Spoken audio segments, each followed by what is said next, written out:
Good evening, my dear. I am the High Priestess,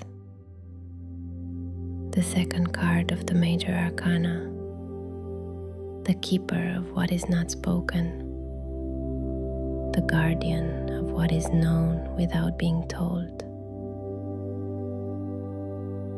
And tonight, you will fall asleep with me as I gently guide you toward rest. Before I say anything else, I want to acknowledge something that most guides would overlook, something that I consider essential to everything that follows. You already know what you need to know tonight. Not what the anxious mind has been telling you, not the rehearsals and the plans and the worries that have been cycling through the waking hours,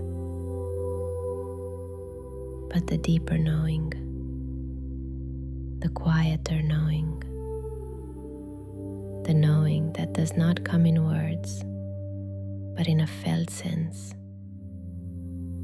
a quality of recognition, a moment of clarity that arrives between thoughts rather than within them. This knowing is what I represent, and it is what I have come tonight to help you access. Not by giving you more information, but by helping you become quiet enough to hear what is already there. I am the High Priestess, card number 2 of the Major Arcana, following the Magician, preceding the Empress. Positioned between the active and the generative, between the one who acts and the one who creates, as the one who knows, and who knows when not to act, when not to speak, when to simply be. In the traditional image of my card, I sit between two pillars, one black, one white, marked with the letters B and J, for Boaz and Yakin, the two pillars that stood at the entrance to Solomon's temple. Between two pillars, between two opposites, is where I always sit. Between the active and the passive, between the visible and the invisible, between the conscious and the unconscious, between the waking and the sleeping. I sit at the threshold. I know both sides, and tonight I am here to guide you from one side to the other, from the waking world to the world that sleep opens. Let me tell you something about my number, 2, that most people have never considered in this way, and that I think will give you a new perspective on the nature of the mind that will not quiet. 2 is the first number of relationship. 1 is the self alone, unified, undivided, unrelated. 2 is the moment when the self encounters the other, when unity divides, when the one becomes aware of its own boundaries through the presence of what is not itself. And with the creation of 2, with the existence of self and other, of this and that, of here and there, comes the capacity for tension, for the awareness of difference, for the experience of being pulled in more than one direction simultaneously. The restless mind at night, the mind that will not settle, is almost always a mind caught in two, torn between what was and what might have been, between what is and what should be, between the person you have been and the person you intend to become, between the needs of the self and the needs of others. I sit between these opposites, not to resolve them, not to choose one over the other, but to be present with the tension without being destroyed by it. And this is one of the most important teachings I carry. Not every tension needs to be resolved. Some tensions are simply the nature of being alive, the permanent condition of a conscious being in a complex world. The attempt to resolve every tension before sleeping, to settle every question, answer every concern, achieve every resolution, is the attempt to return to one before you can rest. But you are not one. You live in the world of two, of relationship, of complexity, of multiple valid perspectives. The High Priestess teaches, sit with the two, hold both sides, do not collapse into one. And in holding both, in remaining present with the tension without fighting it, the tension does not need to be resolved before you rest. It can simply be held, acknowledged, present while you sleep.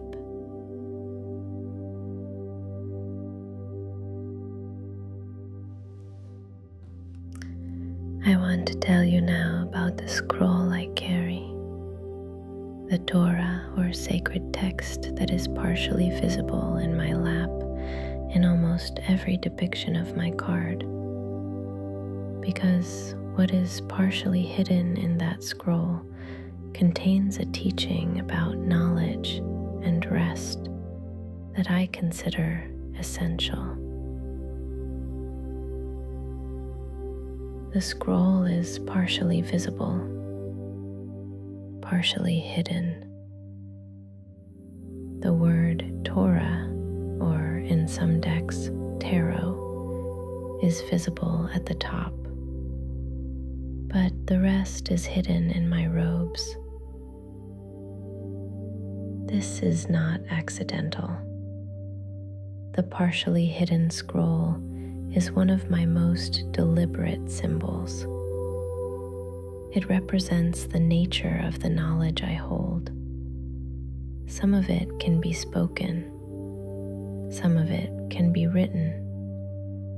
Some of it can be transmitted through language and teaching.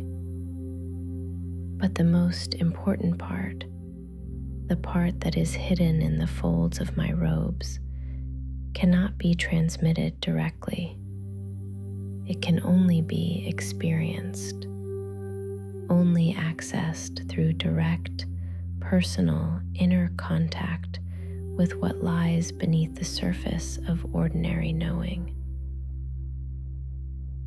And this hidden knowledge, the knowledge that cannot be spoken, is what the sleeping mind has access to. The dreaming state, the hypnagogic threshold, the processing that happens in deep sleep below the reach of conscious thought. There are things you know that you cannot put into words. There are solutions to your current difficulties that cannot be reached through more thinking, because the thinking mind has already tried every approach that the thinking mind knows. The rest of the scroll, the hidden part, is what sleep gives you access to. the non-verbal, non-analytical, non-strategic knowing that the waking mind cannot access precisely because the waking mind is in the way. The High Priestess's invitation tonight: let the thinking mind rest. Not because thinking is bad, but because the answers you need right now are in the hidden part of the scroll. And the hidden part only becomes visible when the visible part, the analytical mind, has grown quiet enough to allow what is beneath it to emerge. Let me tell you something about the veil behind me. The pomegranate-covered veil that hangs between my pillars, because it represents something about thresholds and sleep that I want you to understand precisely. In the traditional image of my card, behind me, between the two pillars, there is a veil. A heavy, rich, ornate veil embroidered with pomegranates and palm leaves. And behind this veil, visible only in glimpses through its pattern, is water, the sea, the unconscious, the vast, deep, indefinitely extending body of what is not known. The veil separates the known from the unknown, the conscious from the unconscious, the waking world from the sleeping world. And I sit in front of it, not behind it, not beyond it, but precisely at the threshold, at the place between the known and the unknown. The veil is not locked.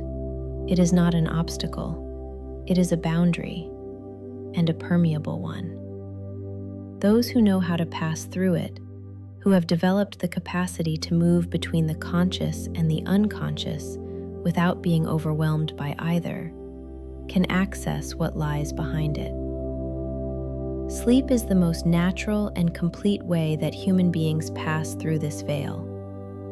Every night, without exception, you move from the side of the known, the waking world, the conscious self, to the side of the unknown, the dreaming self, the processing self, the self that has access to the whole scroll, not just the visible portion. And the pomegranates on the veil, the symbol of Persephone, of the underworld, of the journey into what is beneath, are also the symbol of abundance, of the seeds within seeds, of the extraordinary complexity that lies inside the apparently simple exterior. What lies behind the veil of sleep, the processing, the integration, the non-verbal knowing, is not empty. It is the pomegranate, full of seeds, full of the compressed, potential, not yet expressed understanding that your sleeping mind is building from the raw material of your lived days. Tonight, you are going through the veil, not into nothing, into the pomegranate.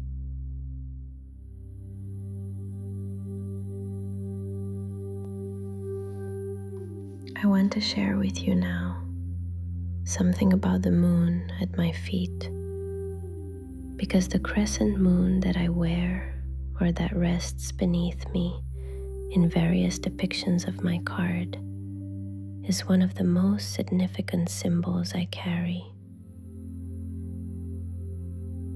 The moon governs cycles, not the dramatic, visible cycles, not the seasons, not the tides as most people understand them, but the intimate, personal, biological cycles that govern the living body. The most well-documented biological connection to the moon is the circadian rhythm, the 24-hour internal clock that governs sleep and waking in almost all living things. But the connection goes deeper. A 2013 study published in Current Biology, one of the most rigorous journals in biology, found that human sleep patterns change across the lunar cycle, even when people are living indoors with no direct exposure to moonlight. Around the full moon, people fell asleep later and slept less, even in controlled conditions, even without seeing the moon. The mechanism is not fully understood, but the effect is measurable. The lunar cycle influences human sleep biology, not strongly enough to disrupt healthy sleep, but measurably enough to be detected in carefully controlled studies. You are not simply a being who lives under the moon. You are a being who contains the moon, whose biology has been calibrated to its cycle over hundreds of thousands of years of evolution under its light. And this calibration, this deep biological attunement to cycles, is the foundation of what I most want to teach you tonight.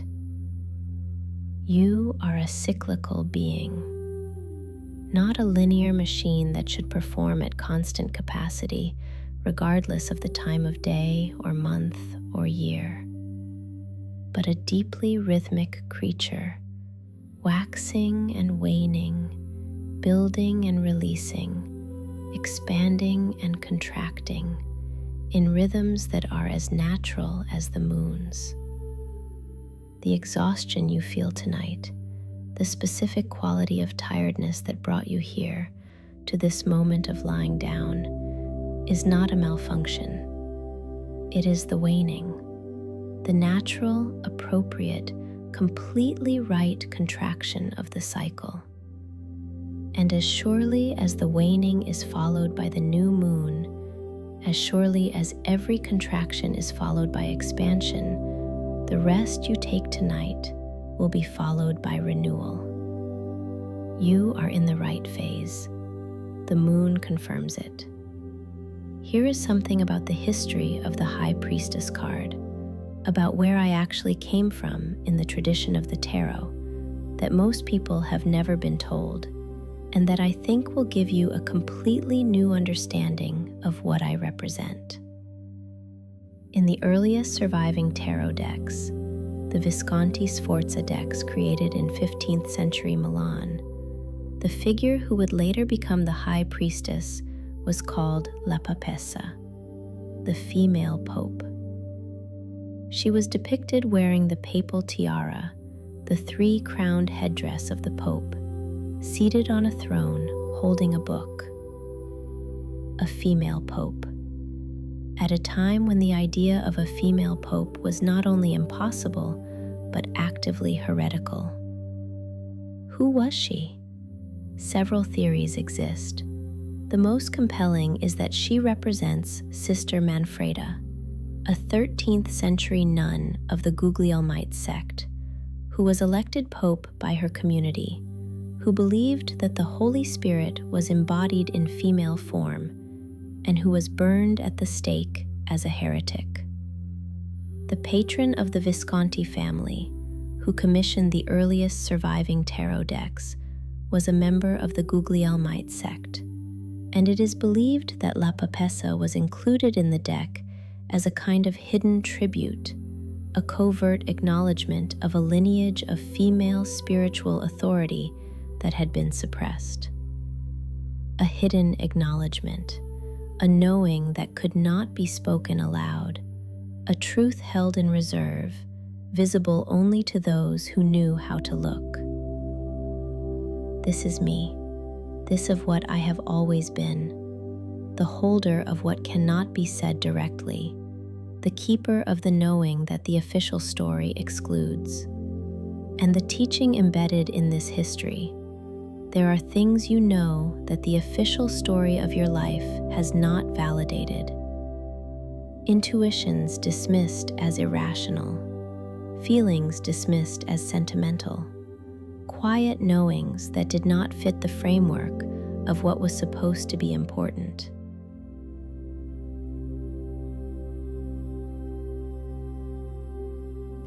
I hold these.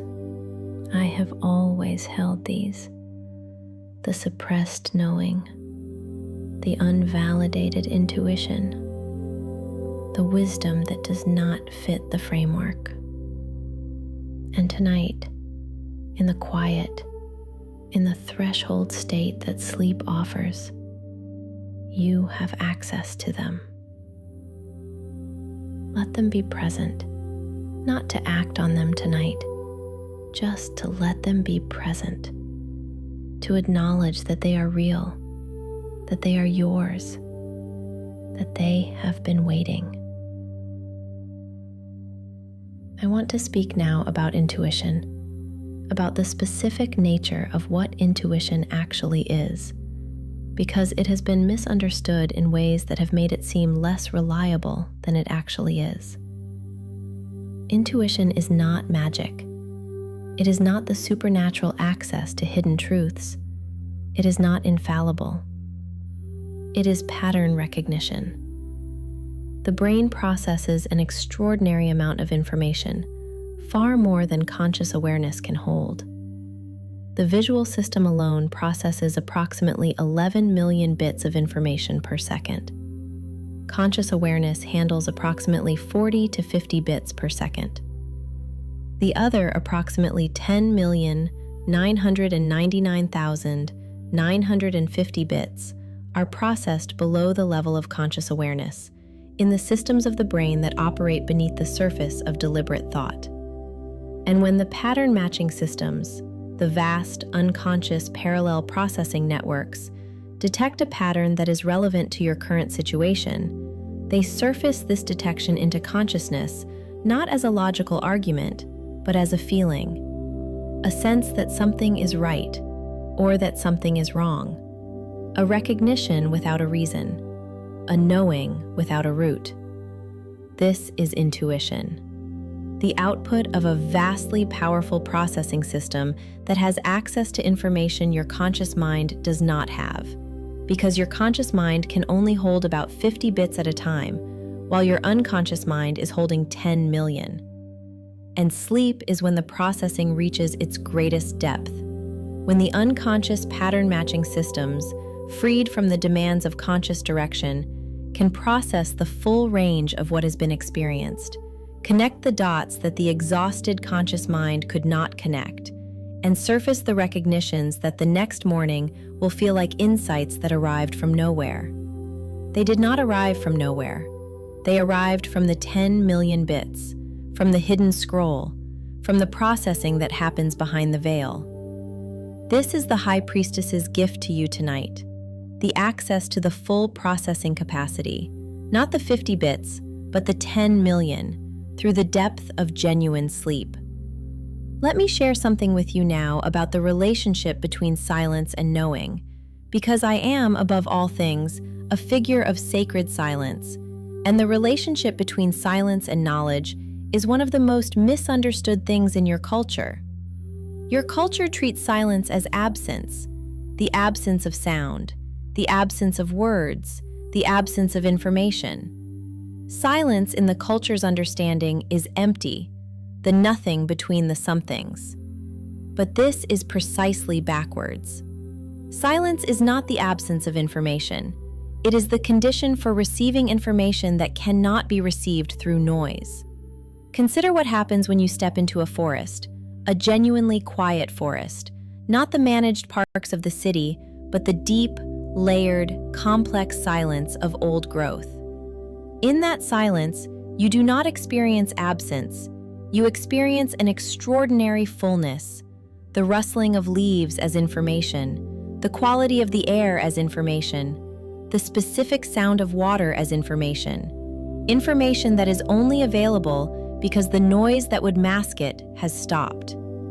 And the silence of the mind, the genuine, deep silence that deep sleep produces, is exactly this. Not the absence of mental activity, the brain is extraordinarily active during sleep, but the absence of the particular kind of noise, the rumination, the rehearsal, the constant narrative that masks the deeper information.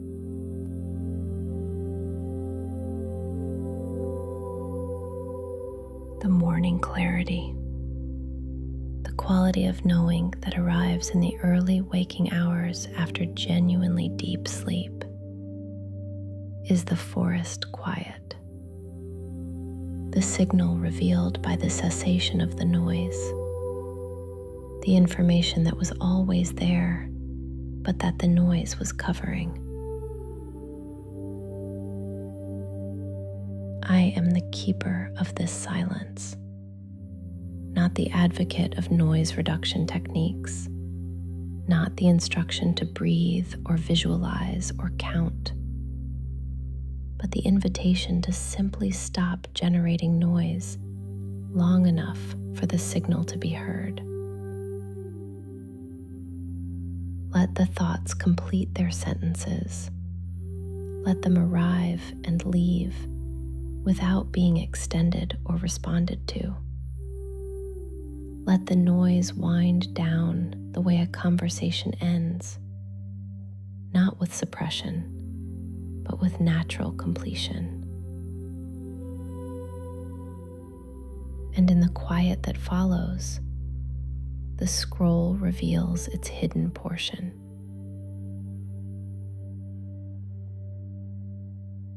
Here is something about the specific neuroscience of insight, about what actually happens in the brain in the moment of genuine understanding, that I find one of the most compelling confirmations of everything I represent.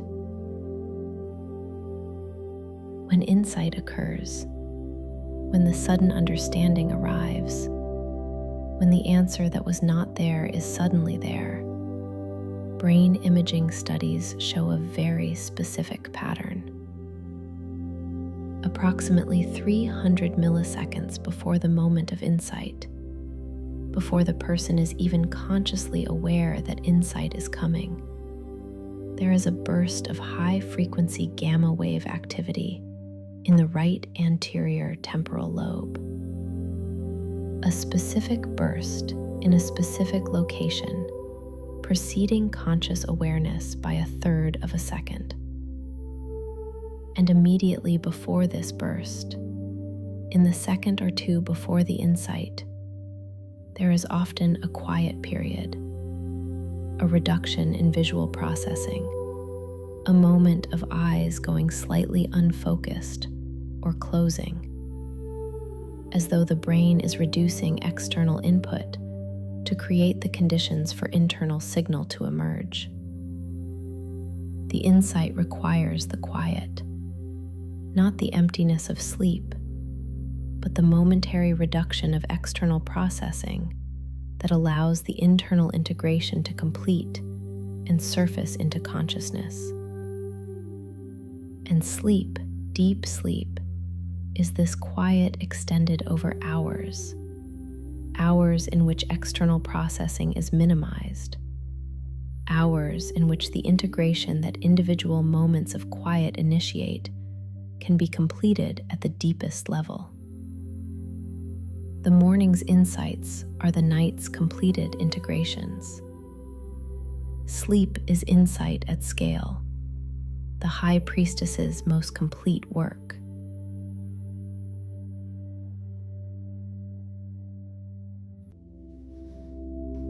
I want to speak to you now about something that I hold in my blue robe, about the color I wear and what it represents.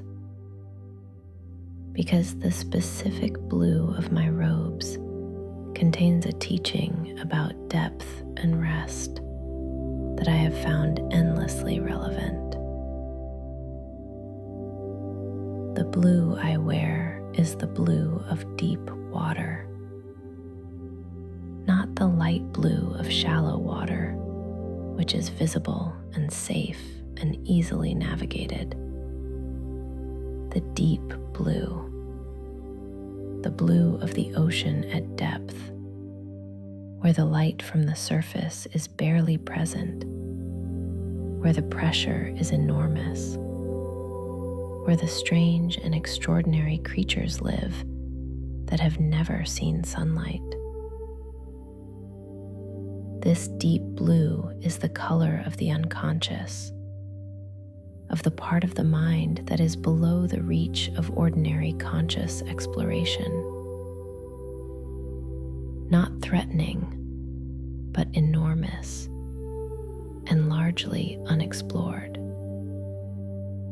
The unconscious mind, what Freud first named and Jung later mapped in greater detail, is not simply the repository of repressed material.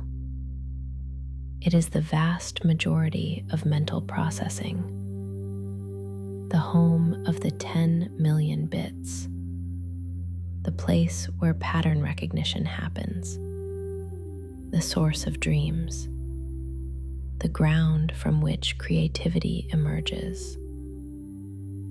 And deep sleep, slow wave sleep, the phase of greatest physical restoration, is characterized by a specific kind of brain activity that neuroscientists call synchronized oscillations, large, slow waves that sweep through the cortex in a coordinated pattern. During these slow waves, the hippocampus, the structure most associated with memory formation, plays back the day's experiences to the cortex. The memories are transferred from temporary storage to permanent integration. This process, this night sea journey of memory consolidation, is the deep water processing. It happens in the blue depth, below the reach of conscious awareness, in the pressure of the deep, where the extraordinary creatures live. The insights, the integrations, the non-verbal knowings that have never seen the surface, but that rise to it in the form of morning clarity.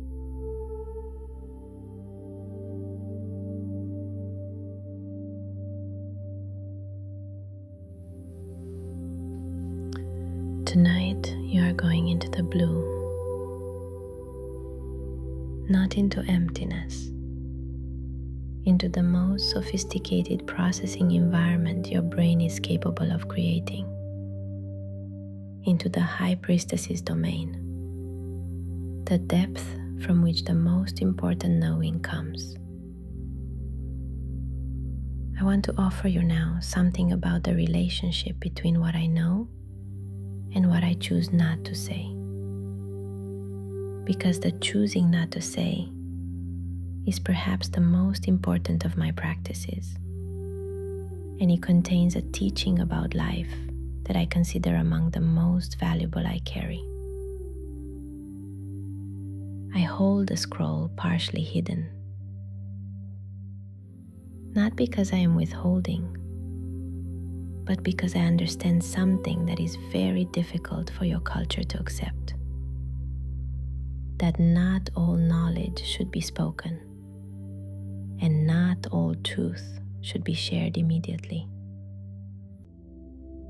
There is a kind of knowing that, if expressed prematurely, before the listener is ready to receive it, before the context is right, before the relationship has built the trust required for certain truths to be received as gifts rather than as attacks, this premature expression does more harm than silence. The parent who speaks every truth to their child at every moment, the parent perceives the truth, is not a more honest parent than the one who waits, who holds certain truths in reserve until the child is ready to receive them, until the trust is sufficient, until the moment is right.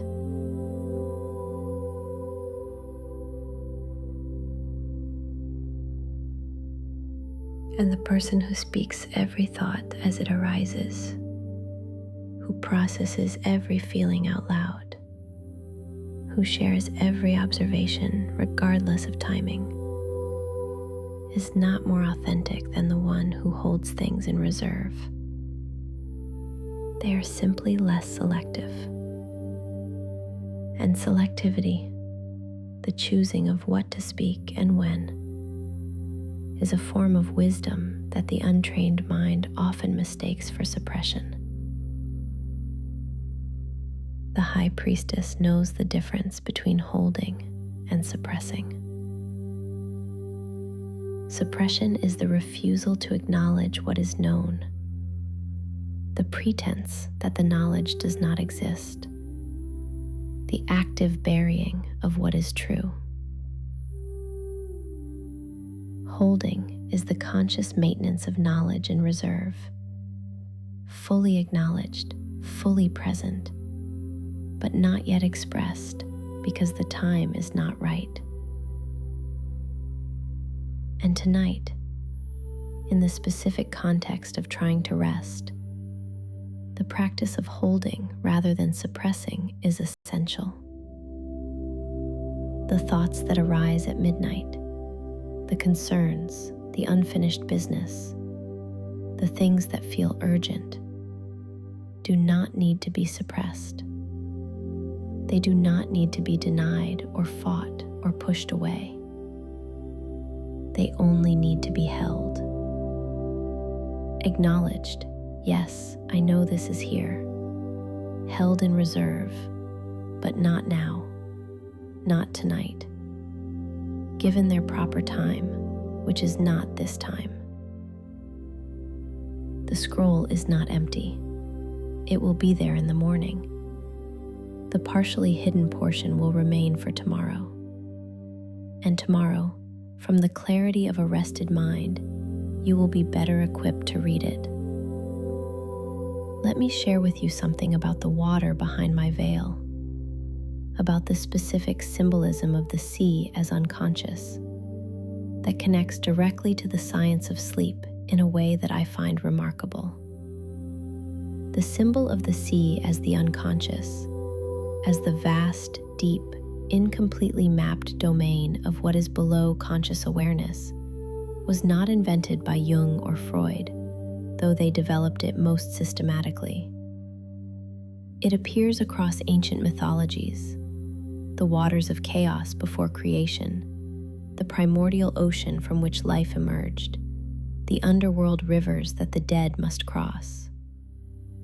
And the reason for this consistent symbolism is not arbitrary. Water, in its physical nature, has the specific properties that match the unconscious: vast, depth, responsive to disturbance, mostly hidden below the surface, containing life forms of extraordinary diversity that are rarely seen from above. And here is the connection to sleep that I find extraordinary. The brain's cerebrospinal fluid, the fluid that surrounds and penetrates the brain tissue, pulses during sleep in a wave-like pattern that researchers have compared to ocean waves. During deep, slow-wave sleep, the cerebrospinal fluid surges through the brain in large, slow pulses, each pulse clearing metabolic waste from the brain tissue, carrying it out through the glymphatic system. The brain is being washed by waves during sleep by the cerebrospinal fluid, which is, in composition, essentially the body's inner ocean. The sea behind my veil is not only symbolic, it is literally present, inside you, washing your brain in slow waves while you sleep. The High Priestess's sea is the cerebrospinal fluid. The waves of the unconscious are the slow waves of sleep. The cleansing that mythology placed in the underworld rivers, the washing of the soul in preparation for new life, is happening in your brain right now, in the slow pulse of the cerebrospinal ocean. The mythological image and the biological fact are the same truth told in different vocabularies. I want to tell you now about something that I know about dreams, from my position at the threshold of the conscious and unconscious, that most dream interpreters have gotten wrong. Dreams are not primarily messages. They are not communiques from the unconscious to the conscious, dispatches from the deep with clear content that the dreamer need only decode. This is the popular understanding of dreams, that they contain hidden meanings, that each symbol stands for something specific, that the skilled interpreter can read the dream as a text with a definable message.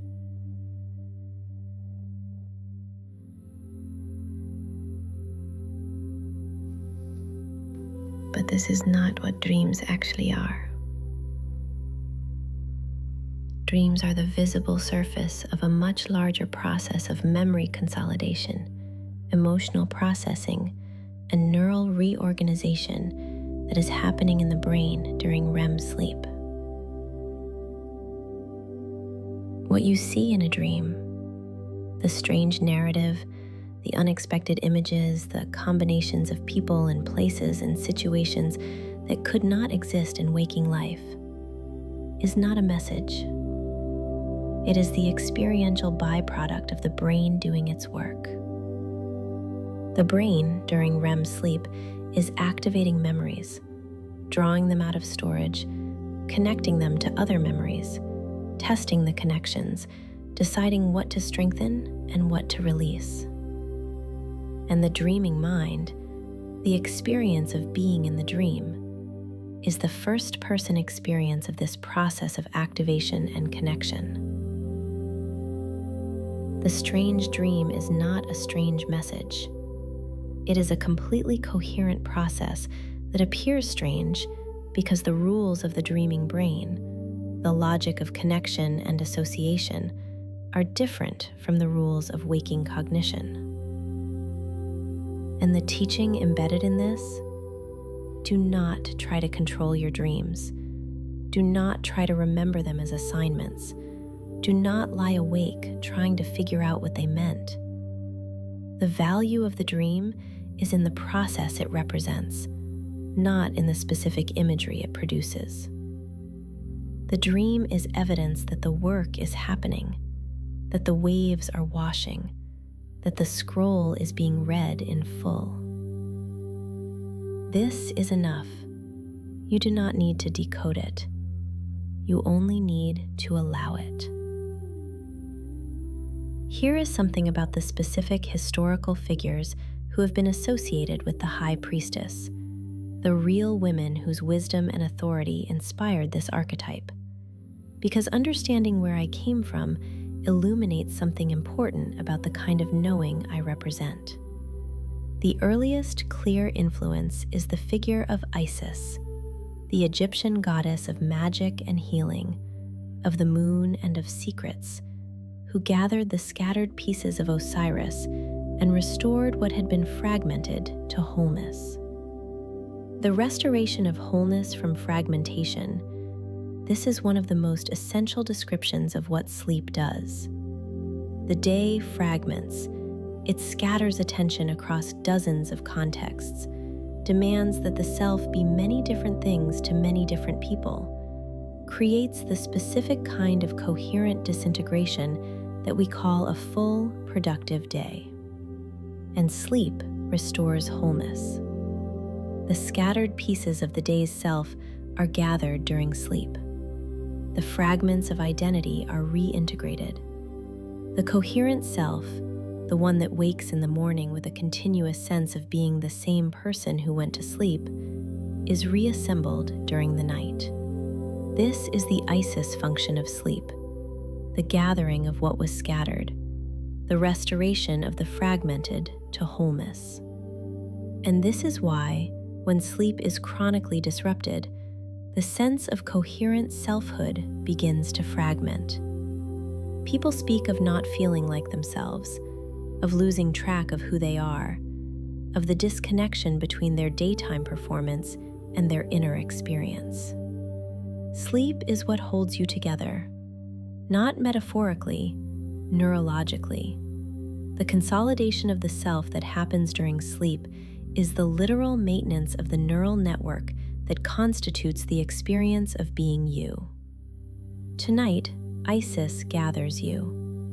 The fragmented pieces of today are being reassembled into the coherent you that tomorrow will need to be. I want to offer you now something about the relationship between not knowing and wisdom, because it is one of the central paradoxes I hold and one of the most practically useful things I know. The most intelligent people I have observed, across the tradition that flows through my card, across the historical lineages of those who have embodied the High Priestess energy, share a specific counterintuitive quality. They are extraordinarily comfortable with not knowing.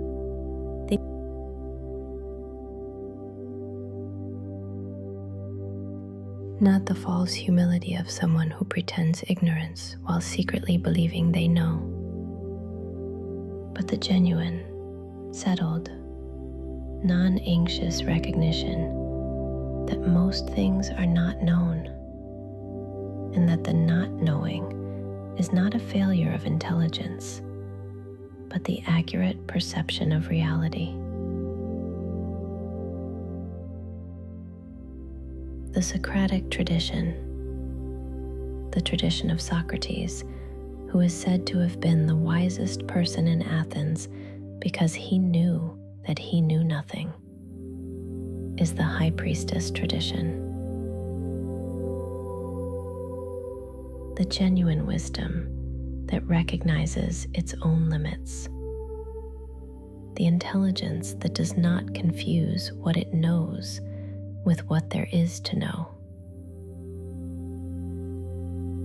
And the anxious mind at midnight, the mind that cannot stop processing, that cannot release the questions, that cannot rest until certainty is achieved, is almost always the mind of someone who has not yet made peace with not knowing. The questions that are keeping you awake tonight, the unresolved, the uncertain, the ambiguous, will not be resolved by more midnight thinking. They may not be resolved at all, at least not in the form the midnight mind is trying to resolve them. And the High Priestess's teaching, not knowing is not a temporary state to be endured until knowing arrives. Not knowing is the permanent condition of a finite mind in an infinite world. And the wisdom is not in the resolution of not knowing, but in the development of a comfortable, trusting, even appreciative relationship with the uncertainty that is the permanent ground of being. The questions that cannot be answered tonight are not problems to be solved. They are the proof that you are engaged with things that are genuinely large, things worthy of a mind like yours. Let them remain large, let them remain uncertain, and sleep, trusting that tomorrow you will engage with them again from the clarity of rest. Let me share something now about the cross on my chest. The equal-armed cross, the solar cross, that appears on many depictions of my card because it contains a teaching about balance that I consider one of the most essential things I hold. The equal-armed cross, not the Christian cross with its long descending arm, but the perfectly balanced cross where all four arms are equal, is one of the oldest symbols in human history. Found in cultures across every continent, associated almost universally with the four directions: north, south, east, west, and the four elements: earth, water, fire, air, and the four qualities of experience: thought, feeling, sensation, intuition. The perfectly balanced cross represents the integration of opposites, the point at which the vertical and horizontal meet, where the axis of above and below intersects with the axis of left and right, the the center point, the still point. In human psychology, the 4 arms of the cross correspond to the 4 functions that Carl Jung described: thinking, feeling, sensation, and intuition. Every person has all 4, but most people develop some more fully than others. And the integration of all 4, the finding of the still center point where all 4 are present and balanced, is what Jung called individuation, the achievement of genuine wholeness. Sleep is when this integration happens most deeply. During waking, the dominant functions take precedence.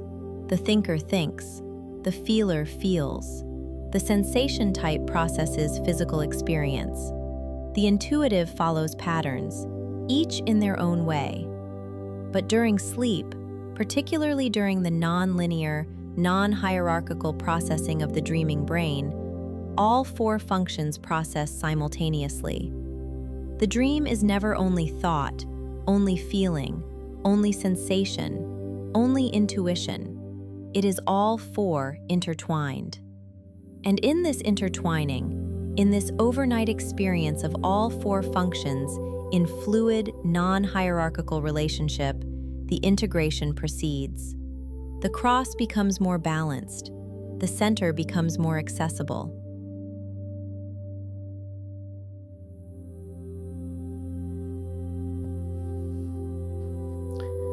You wake from a night of deep sleep, slightly more whole than you were when you fell asleep. Not dramatically, not in a way that can be easily articulated, but measurably in the quality of your judgment, the integration of your responses, the access to all 4 functions rather than only the dominant ones. This is the cross on my chest, offered to you tonight through sleep. Here is something I want to offer you now about relationships, about what I know from my position at the threshold between the inner and the outer world, that I think is one of the most practically useful things I can share. The most common difficulty in human relationships, the source of more misunderstanding, more hurt, more unnecessary conflict than almost anything else, is the assumption that the other person's inner world is like yours. This is called the false consensus effect, the cognitive bias by which we assume that other people see, feel, and think the way we do. That what is obvious to us is obvious to them. That what matters to us matters to them. That what they say means what we would mean if we said the same words. And relationships fail, often not from malice, not from lack of care, but from this simple, pervasive, almost universal confusion between our inner world and the inner world of another. I sit between the 2 pillars. I sit between the inner worlds. And what I see from this position is that every person is, in their inner world, largely a mystery, even to the people who know them best, even to themselves. And the remedy I offer, the High Priestess's remedy for the confusion of inner worlds, is the practice of genuine curiosity. Not the assumption that you know, not the filling in of the other person's inner world with the contents of your own, but the genuine, humble, patient curiosity of one who knows she does not know, who approaches the mystery of another person as a mystery worthy of careful, sustained attention. Ask, listen, wait for the full answer before responding. Not just the words, the tone, the hesitation, the things unsaid. The other person is a scroll, partially visible, and the hidden portion, the most important portion, reveals itself only to the patient, attentive, genuinely curious reading. And tonight, this applies to yourself. You are also a scroll, partially visible to yourself, partially hidden. The sleeping mind will read the hidden portion, will access what the waking, performing, socially calibrated self cannot access. Sleep is the night's curiosity about the self. Let it look. Let it read. Let it discover what you do not yet know you know. I am growing quieter now. Not because I have completed the teaching. The scroll is long, and the hidden portion is inexhaustible. But because the most important teaching is not delivered in words. It is delivered in the quality of this moment, in the specific texture of the threshold you are approaching. I sit between the pillars, between the waking and the sleeping, between the knowing and the not knowing, between the conscious and the unconscious. And you are here with me at the threshold, already beginning to cross.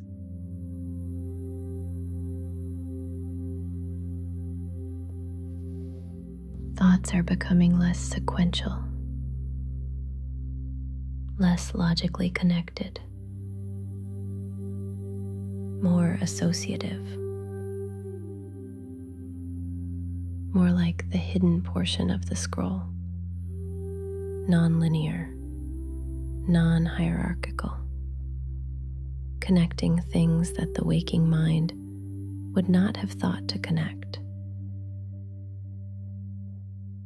This is the hypnagogic state, the threshold, where I live, where the pillar of day and the pillar of night meet in the place of my sitting. The veil is very close. The pomegranates are very close. The sea behind the veil, the cerebrospinal ocean that is already pulsing in slow waves, is waiting for you to arrive at the depth where it does its best work. You have read enough of the scroll tonight. The visible portion has served you. Now the hidden portion will serve you in the way that only sleep can serve, in the processing, in the integration, in the gathering of what was scattered into what is whole. I remain at the threshold, holding the scroll, holding the space between the pillars, holding the knowledge that you are crossing into the best possible place, not away from something, but toward something, toward the hidden portion, toward the sea, toward the 10 million bits, toward the morning's clarity that is being built right now in the deep blue of your sleeping mind. Fall asleep with the feeling that you are crossing into the most intelligent and deeply knowing part of yourself, that the hidden portion of the scroll is already being read by your sleeping mind, and that tomorrow you will wake with the particular quiet clarity of someone who has rested not just in a bed, but in the full depth of their own knowing.